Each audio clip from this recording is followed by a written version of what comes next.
When I became a senior manager, I bought my first Mercedes C-Class. I was so excited. Did you say? Yeah? Did you say? No, of course I said.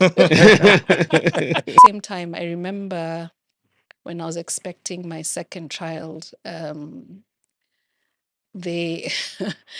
there was, this is actually how I met Esther, who were doing, it was a rights issue, hadn't been one in years. And they were, will you manage this? I said, I'm just wide in the middle. My brain is intact. And last year I did 3 half marathons. I don't think I'll do them again. Wow. And don't ask me. I finished. The point was to finish. There's I won't ask you about time. No. I finished. And they allowed you to finish. Yes. Yeah. Actually, you need to think about it like that. So it was a pretty tough time. I'm sure you must have some good stories of boardroom shenanigans where you're asked to make the tea. Let me tell you that one.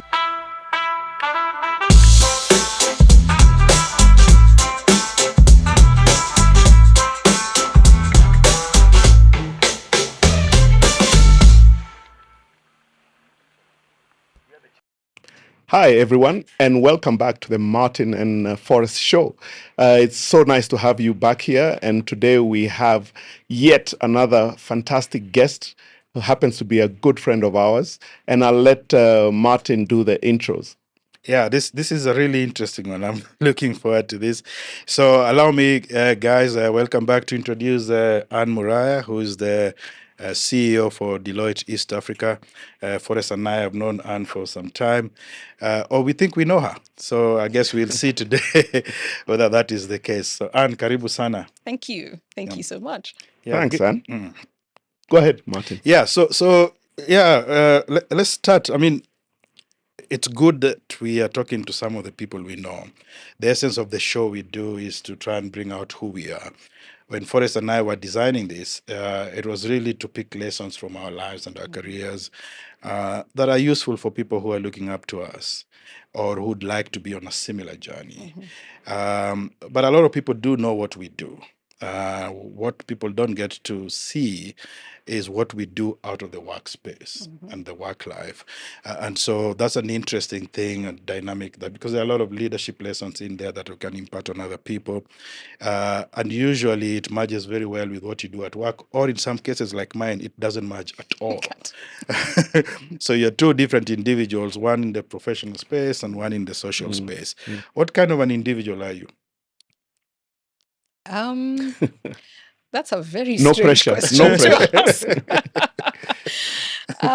What am I? I am many things. I'm probably someone who likes to tell me I have an interesting lack of fear on so many things. So I think I am what's the worst that can happen kind of thing. So I ask a lot of questions. I'm very curious.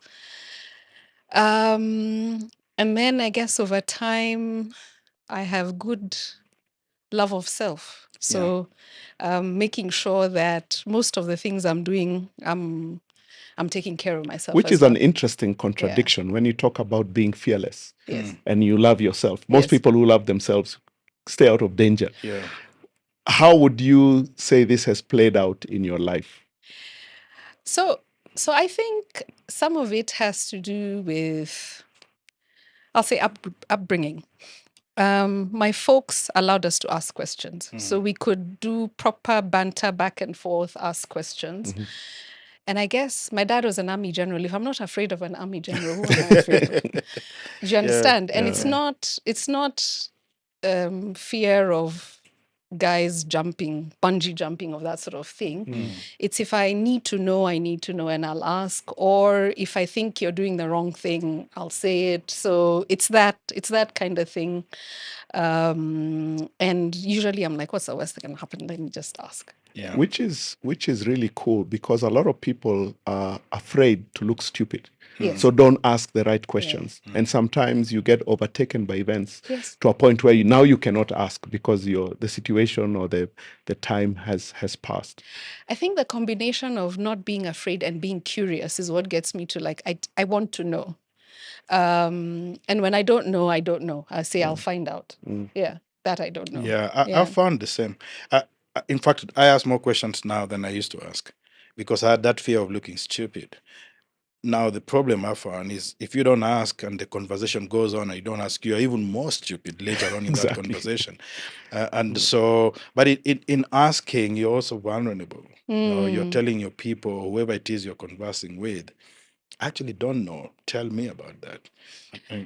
And maybe another place it came from is, I guess, how I started my career. I started on the proper back foot. I keep saying I strayed into Deloitte. It was completely by mistake, but I did no accounting at all. That's a big oops. Yeah. How many years later? 31.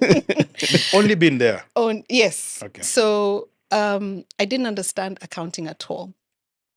And people assume, because I did maths and chemistry in university, that because you know maths, you know accounting, they're different. They're actually quite different. They're logical, but they're different. So because I came from the back foot, I had to ask. I had to ask because I just literally didn't know. And I found that when you ask from a point of curiosity and that sort of thing, people help you. Yeah. People actually help you. So I understood quite early that you just ask. Yeah. Yeah. Let me take you back a little bit, which is with something that you kind of just touched on, which is the impact of the general on your outlook. I mean, some of us knew the general also, when we are growing up. But talk to us about his, put it in quotes, leadership style. The fact that he allowed questions, and that, if any, contradiction with a typical view of a military person. So it was so interesting to watch him when he's in the barracks. Now, let me give you context so that you understand. So one of his last post, actually, he was the garrison commander for Kahawa Barracks.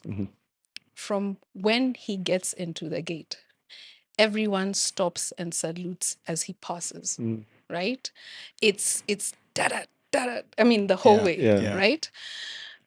His driver, sometimes he'd mumble something he doesn't hear. The guy's in a panic because he can't ask him, what did you say? Yeah. So you could see the army-ness on that side. In the office. In the office. At home, he was a very chilled guy. He'd run around, he'd tickle, he'd make jokes. He was a proper human being. So I guess we saw that guy. Okay. But we also saw the other guy. And of course, you were in trouble. That army guy sort of showed up.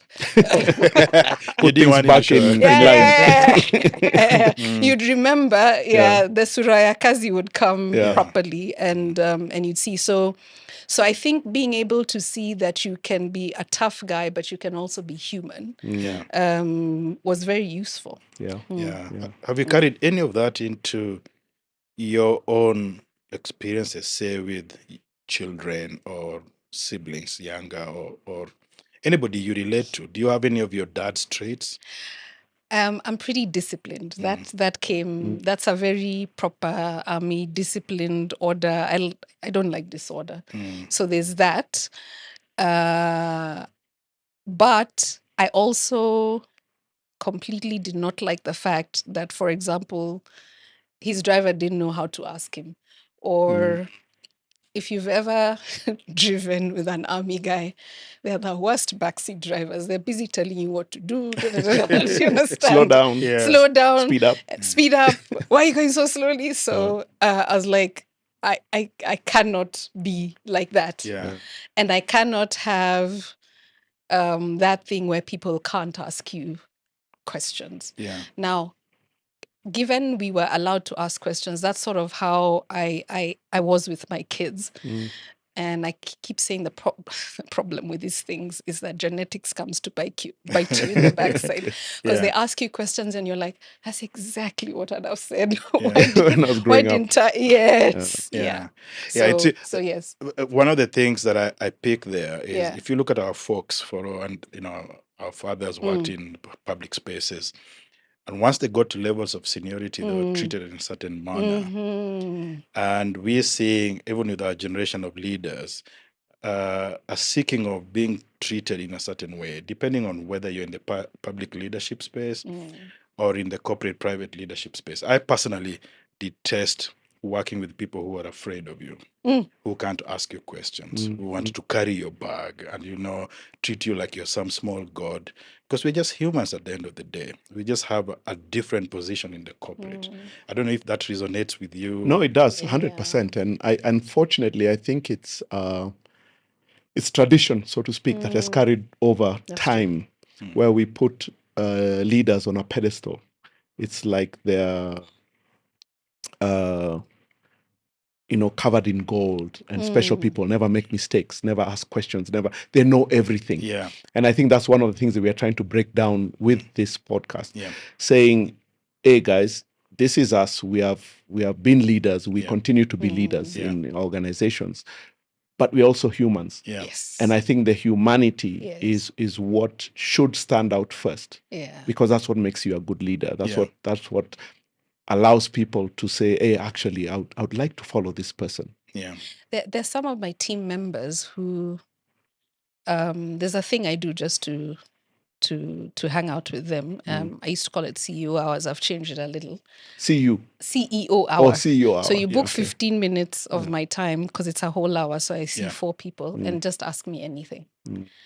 I'd spend the first 5 minutes calming them down. Do you understand? Yeah. So you're And I'm doing like, this probably in your office. Yes. Which is starting with so the now beginning of the I problem. changed it. Yes. And then once they calm down, they're like, but you're okay to talk to. I'm like, I could have told you that. Yeah. But then on the flip side, my daughter asked me, Mommy, people are actually scared of you. Why? Yeah, it starts with the first word, mommy. Yes, correct. The relationship But is completely different. She cannot comprehend why anyone would be afraid. But yes, I try to break it down. So I changed that to, I do a breakfast. And we do it somewhere else, and we sit in a circle so that it's easier. Yeah. And it's ask me anything. And it becomes, again, it starts a little bit stiff, and then everyone relaxes, and it's quite nice, and they love it, because it's just, you have access. Yeah. It's just humans talking to other humans, yes, which is what it should be. Yes. Let's talk a little bit about work. Yes. 31 years in the same It's place. a lifetime. In the same place. Yeah. I know, right? We cannot divorce ourselves, who we are and who we have become, without obviously work. We spend so much time there. Yeah. Let's touch a little bit on your journey. You said it was an oops It was initially that you ended up being CEO. Yes. So it's literally from intern to CEO. Wow. Because that's how I got into Deloitte as an intern between second and third year. That was the oops, that I just had 2 months to kill. And I bumped into someone who was a Deloitte partner at the time and said, I think you might like audit. Why don't you intern with us? Yeah. So that's how I started. Then I guess I must have done something right. Never mind. I was like absolutely clueless, because he said, okay, when you finish, just come back. So then I had to get in, start understanding accounting, doing all the accounting classes, which is why I say I started on a proper back foot. I didn't know whether debits were a good thing or not. So it was proper cluelessness, but I was like, I really needed to understand, and I really needed to get good at this, because I also don't do things if I'm not going to do them well. So I did that, started to rise through the ranks. Then at some point, once I'd moved probably to manager position, I figured that I learn better when I train. When you're teaching people. When I teach people. Also, I'm a terrible student. I have, well, I guess I'm spoiled because I come from a logic perspective and things like maths come to me very easy. So I'm Yeah. not used to having to focus a lot to do it. So Yeah. I'm not a great student from putting in many hours. Yeah. So I found it easier to do that because then I had to understand it very well to do that. What that did for me is it gave me great visibility. Plus, of course, once you teach, you know stuff a lot better. So then I started heading up the learning, the audit learning. So then I became partner, which is always a great achievement in an professional services firm. I continued doing I became the lead for technical Yeah. accounting stuff. Then after that, I became the audit leader, led the audit team for and audit is still the biggest business in the firm. Yeah. And then after that, then became CEO, almost 4 years ago. So yeah. It's a beautiful journey. So yeah. It's a bit. I'll give you my experience, then maybe throw in a question in there. My experience with audit firms in my corporate life, and I've been in multinationals all my life, is initially in the 90s, all I saw was men coming to audit, and not nice men. No, no. Policeman looking like people coming look for mistakes, and when they find it, they nail you, kind of thing. Which I think was the audit philosophy then. It's since changed because my viewing of audit is guys who help you to plug holes you don't see. But nowadays, I'm seeing a lot more ladies in the audit teams. In fact, our current auditor where I work is more female than male in terms of the teams they send us to look at our business. Is that a general move? And linked to that, how was it difficult for you coming from that background into a leadership role of what must have been a male-dominated environment? It actually still is. Okay. We're getting better, but it's still very male. So we're about 35% female in East Africa. Well, actually across Africa, but partners, that is. Yeah. But it was not like that at all. We were a very rare breed. It was a very, very male profession, in addition to which all your senior clients were male. Yeah. So you were just dealing with guys all the time. It was pretty difficult because, for example, another interesting thing, which was the case at the time, is most of my partners had stay-at-home wives. Yeah. Right? Which therefore means they actually don't understand you and what happens to you at all. Yeah. They don't deal with a professional woman. Yeah. It's probably except one or two. And I therefore found it was more education for them. Because I'll give you an example. When I became a senior manager, I bought my first Mercedes C-Class. I was so excited. Did you say? Yeah? Did you say? No, of course I said. Of course I said. But one of my partners says, wow, someone is very well taken care of. I told him you pay me enough to buy this car. Yeah. Do you understand? Because that's how Yeah. they thought. Yeah. And that was just one example of many other things where you'd have to explain, no, actually, you need to think about it like that. So it was a pretty tough time. I'm Another sure you one, must have some good stories of boardroom shenanigans where you're asked to make the tea. Let me tell you that one. So there's one board I got into, and the previous partner was Daniel Donye. Daniel Donye was rockstar accounting, most respected, Then there's this small girl who has showed up. To take over the account now. Correct. So first of all, they're asking Daniel, who is this? He's like, calm down, you'll be fine. They would ask me for things, then ask him again. Then finally they found that we're saying the same things. And the first AGM I went to, it was a private company. They introduced, this is Forrest, this is Martin, this is whatever, and that little girl is our auditor. They said that little girl. Wow. The youngest director at the time was 68. Wow. You know how boards were Yeah, at yeah. that time. But the difference was a guy would have gotten in and in 3 months they're fine. It took me about a year. Yeah. But after a year, To be accepted. To be accepted. But after a year, I remember there's a time my son was sick, so I called them to say, I'm not going to come for the meeting tomorrow. They said, no, we'll move it. We'll wait until you're back. Yeah. Wow. Yeah. So it was some level of patience of, you'll come round, you'll come round, you'll come round, but also actually very supportive leaders. Yeah. Within your organization. Within the organization, I cannot take away that. Very supportive leaders, because even those guys who would go back to my bosses, they would ask, what did Anne say? I agree with her. Do you understand? So people stop that Questioning. questioning of your competence, Yeah, really. But well, even today, I'll go with one of my male managers and they'll talk to the guy. first. Yeah. Yeah. And it doesn't help what my size is, because you're small. Actually, there's one of those guys who asked me, you're very small. And I'm like, okay, what am I supposed to do with that? Yeah. Yeah.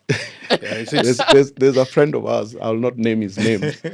And I remember once they were having a bit of a banter with another friend of ours in front of some lady. Yeah. And the guy mentioned something like, but you're very short. He said, when I stand on my wallet, I'm taller than you. So in your case, when you stand on your brain, My brain works. it's big enough. Yeah. But yeah, that said, it must have been, when you go back to a lot of people say that women have to work twice, 3 times as hard. Being a mom as well. Tell us a bit about that. Wow. So first of all, my kids are very close together, a year, 10 months apart. So I'll say there's some 5 years that were a blur. I don't know what was going on. But what I found is I was probably the most organized in my life. Because You we had had to to be. be. You I had had to to be. Yeah. And I guess even I was proving that I'm all right. I don't want you to ever say I can't do it because I have kids. Yeah. Yeah.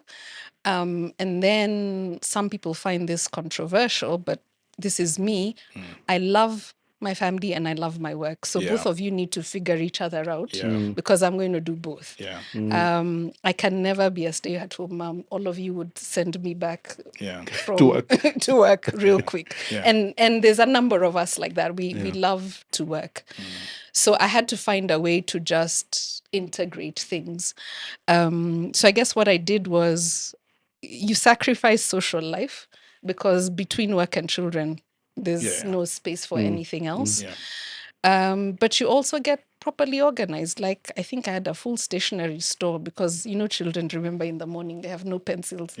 And You just go into random the things, store. you just go to the store and pick stuff up. Then I called teachers out, because some of them would say, no, we need you to come on this day.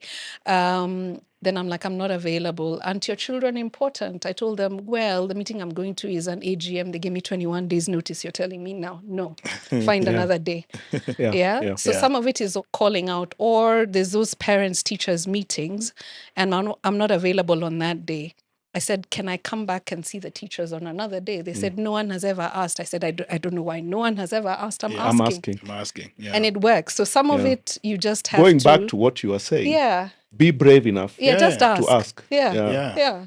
A lot of the time, policies, I say, and maybe, Martin, you can talk to this, policies are put in place because maybe one person messed up.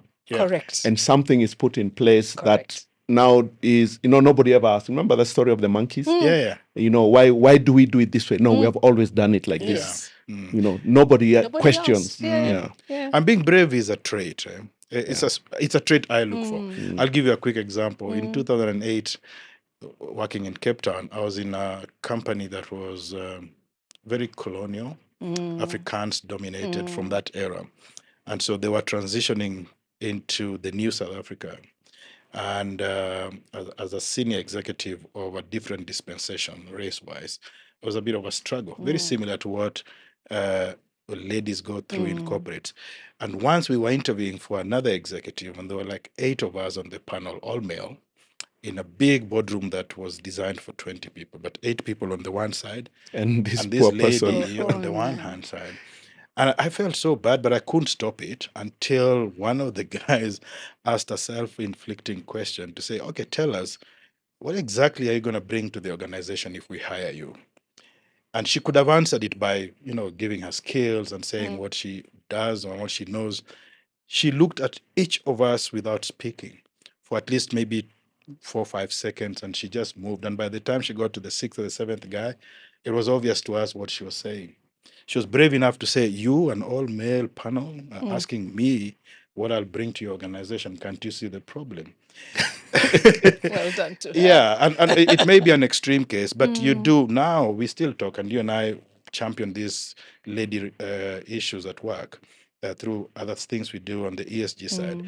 Male allyship, which is what you're talking Is about. very So important. having leaders who actually not just talk about this, but push for it Make it happen. and make it happen. And some of it is, you see, people also decide because you're female, you're soft and you're light. So they don't give you the crazy complex problems to do because, gosh, you're a girl. Yeah. So luckily, my leaders didn't do that. They allowed me to do the hairy, scary stuff because, again, when it comes to promotions, they say, but she's only done the soft things. Yeah. So actually, part of what I do with some of the younger ladies is throw them into those things, kicking and screaming. They're like, "Why you give?" I'm like, "Just do it." Yeah. Yeah. The learnings are fantastic. They'll take you to hell, but the learnings are brilliant, and you build a different muscle. So it's also, like I say, keep saying, leaders before us did a great job of making sure that we were doing those hairy, scary things. Though at the same time, I remember when I was expecting my second child, they there was this is actually how I met Esther. We were doing it was a rights issue, hadn't been one in years. And they were, will you manage this? I said, I'm just wide in the middle. My brain is intact. That's brave. Yeah. Exactly. And the thing, if you think about it, those biases, because that's what they are. Because I keep saying my favorite thing at work is skill has no gender. Yeah, there's very few things, I can't count them on one hand, that you can tell me that can be done by one side of that gender divide that the other side can't do. And so you're now an empty nester. I'm assuming we were talking about this a bit earlier. Yeah. So success and well done. It's not easy to balance a corporate life, get to the top, sort out your kids to college. I struggle with some of it. Relocate to different countries, work through that. Sometimes you lose loved ones in the process. Happened to me, and it's not something I would wish on anyone. But I look at Forrest. Our friendship is long. Going back, there's an admiration of the values we share, the friendship and the brotherhood it has become, and the support for each other, especially more for him, for me, when I was going through those things. What have you had to face that you'd say is the biggest challenge in bringing together the family side and the professional side? Because you're saying you have to do both of them.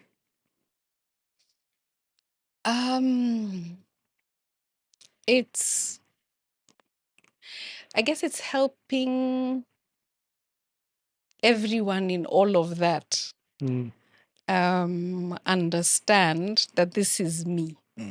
This is me. Both mother and corporate leader are me, and I think you need to take it that way. I think especially women, we get judged. We really get judged. Like And a all the lot, time. all the time. Like, why are you traveling? And who's taking care?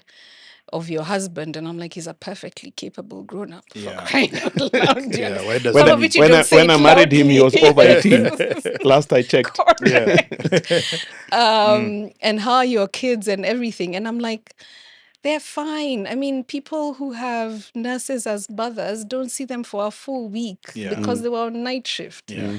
Yeah. Or all sorts of things. So I think the hardest thing was always just balancing that, but also learning what passes over your head. Yeah. Like, It's you above can say you. whatever you want. It's okay. It's just Yeah. flying straight over my head. Yeah. Because if you take it all in, you're going to take yourself Yeah. properly to hell. There's So a it was there's a that, Kenyan yeah. saying, "Weka kwa lungs." Eh, Don't take it too hard. No, Yeah, just breathe in, breathe No, out. some of it bounces off. Yeah. Some of it you actually even need to let it to Yeah. bounce off completely, because it's hard. And especially I think when the kids are small, it's a very thankless thing. You never feel like you're doing the right thing. Yeah. You never feel like you're doing the right thing. If the kids are sick, you're like, what did I do? You also beat yourself up a little. So especially at that stage, at least for me, it was good that there was work, because that's working. You need a thing To that's get your mind to get, yes, and also grounded. that's succeeding very clearly, because for the children you don't know. Yeah, it's interesting, Yeah. Forrest. I mean, twins. You went through this. Yes. So what did you do?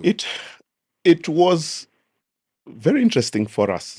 More importantly, because we were not even in the same country at the time. And it was a decision that we made because we thought there would be initially more support, which was true, especially when the kids were being born.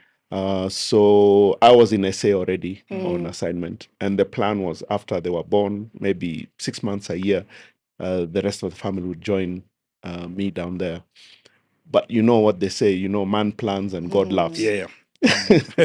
So we had some challenges and all that, but it came through.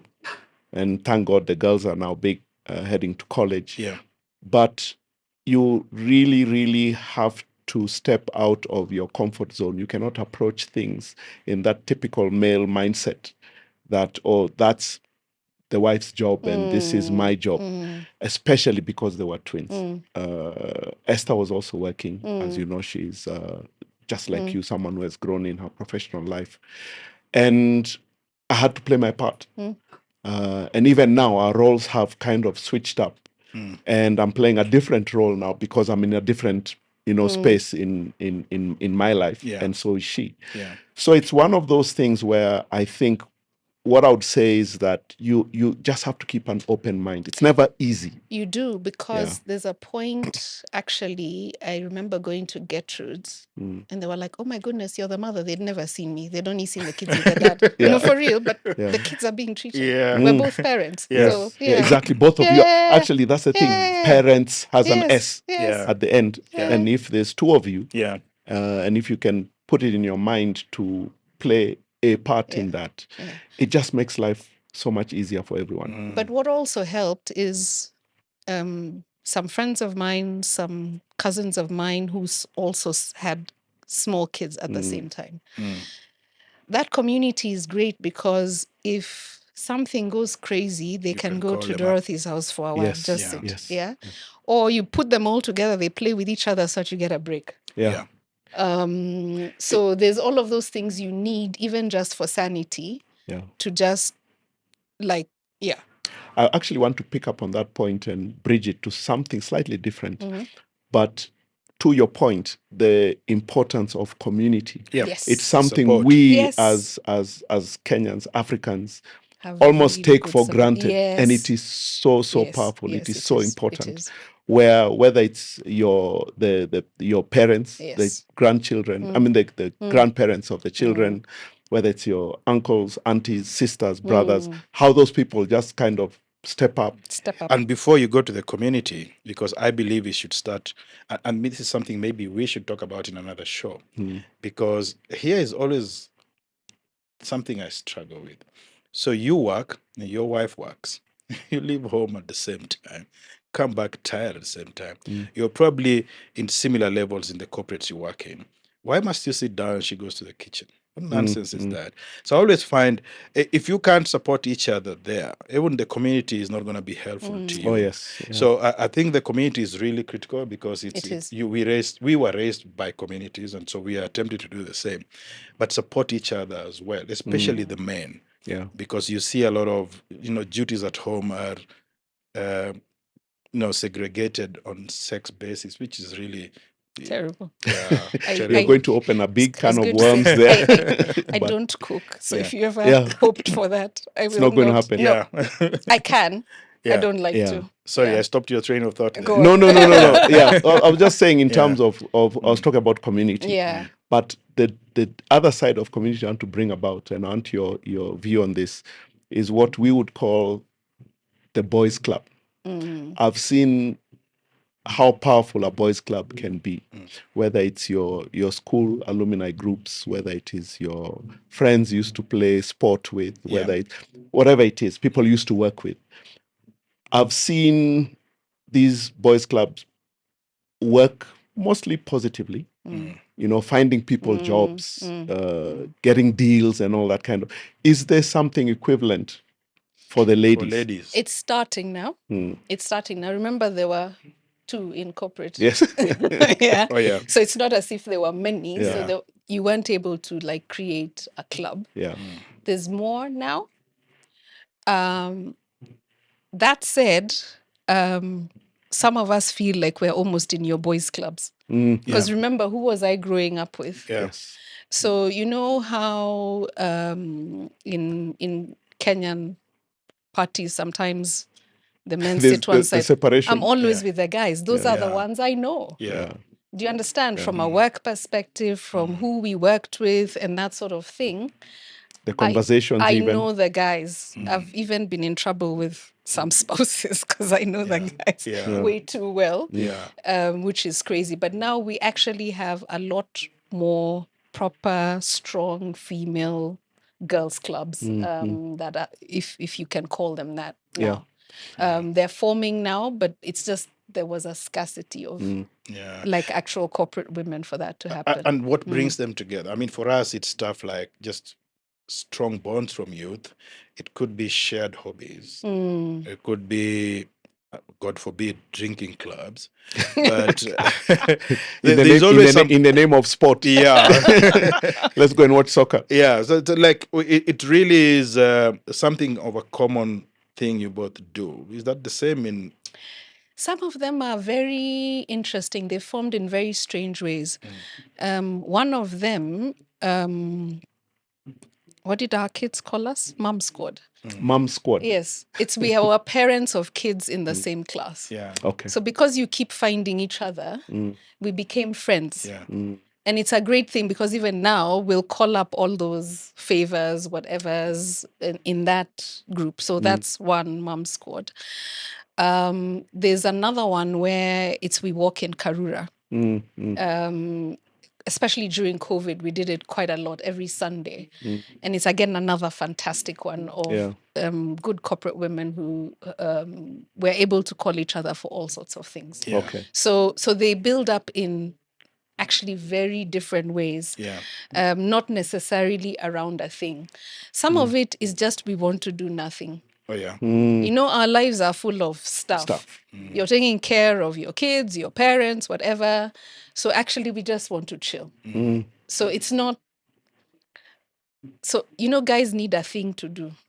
Yes. Us guys don't have to. We can sit. Yes.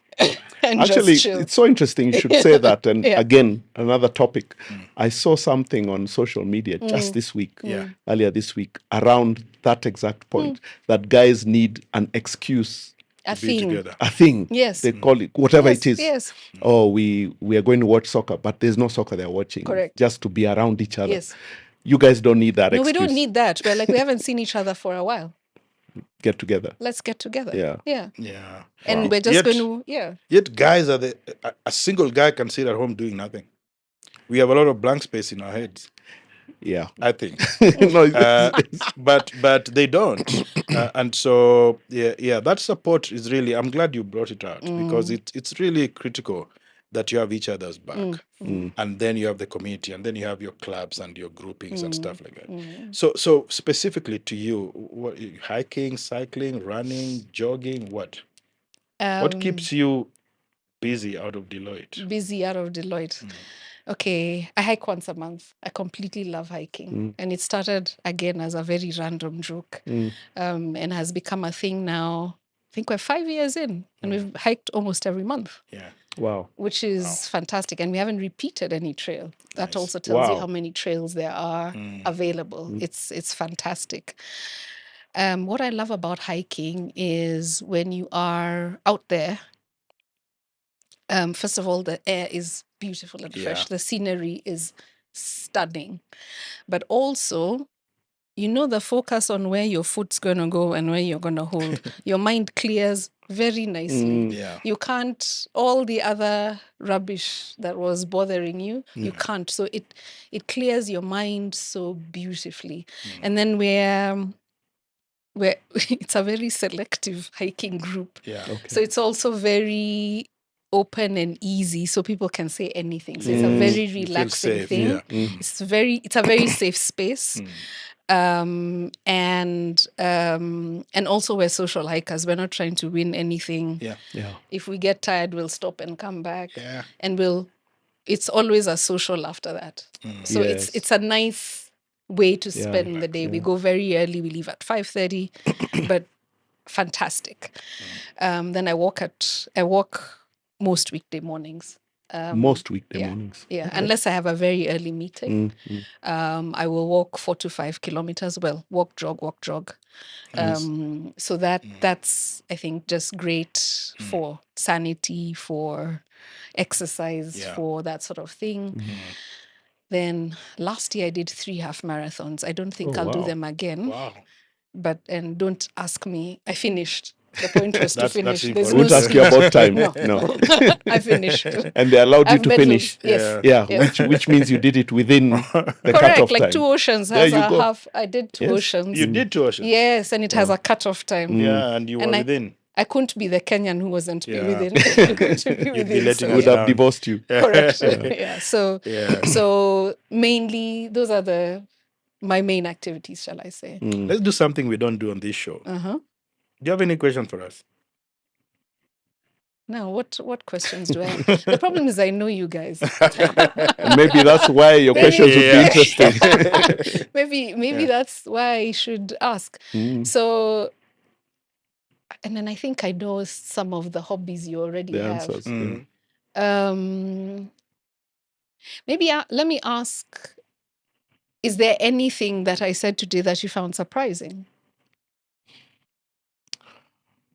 I think first things first, the general.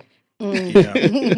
I think we knew him as the general, and yes, he was lighthearted, but you would always imagine this guy must be Yeah. super strict. Yeah. So I would say for me personally, because I knew him, that would probably be one of the things that stood out.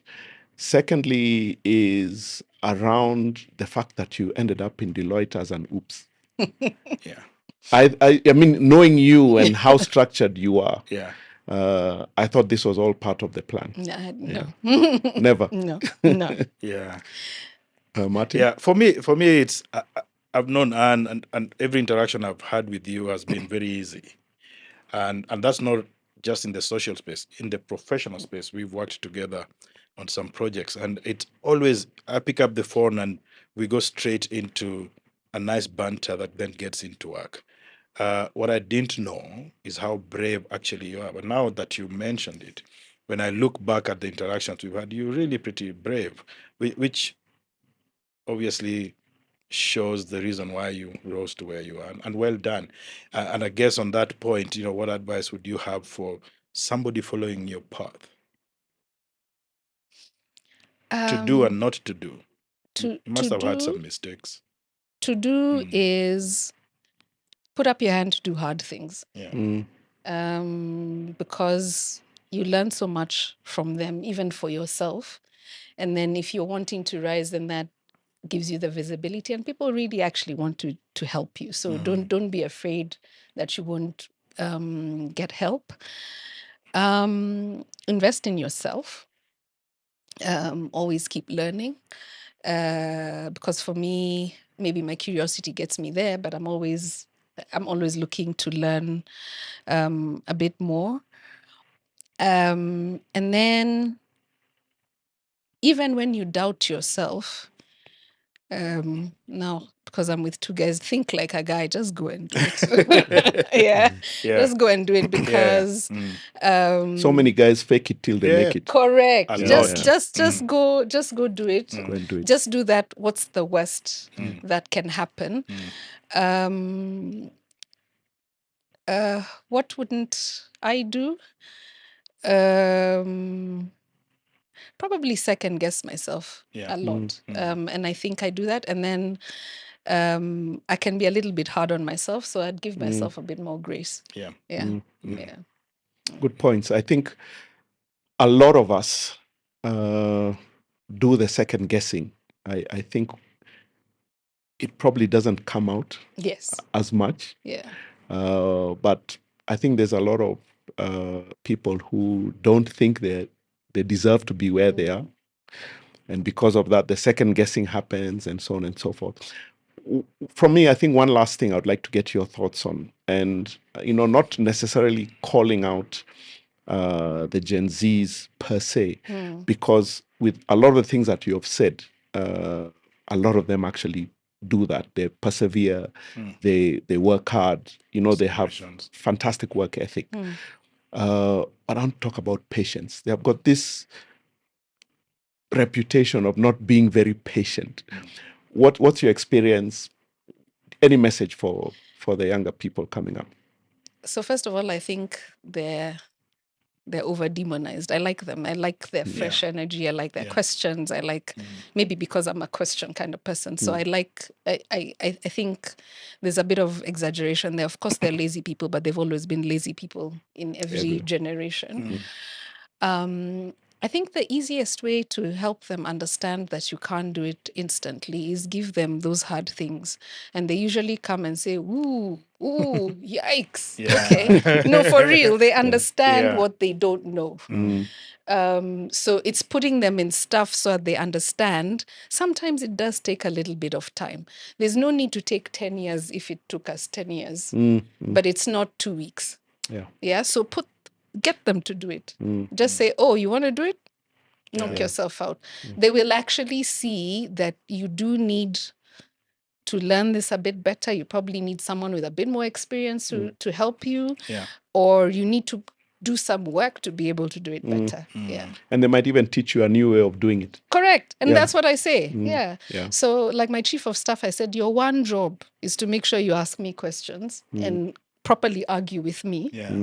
Because then I'll know whether I'm not thinking the right way. And then you'll probably say something that'll be like, oh, actually, that works. And I wouldn't have thought about it. So I think we should engage more with them is my view. Yeah. I find they are leading the change.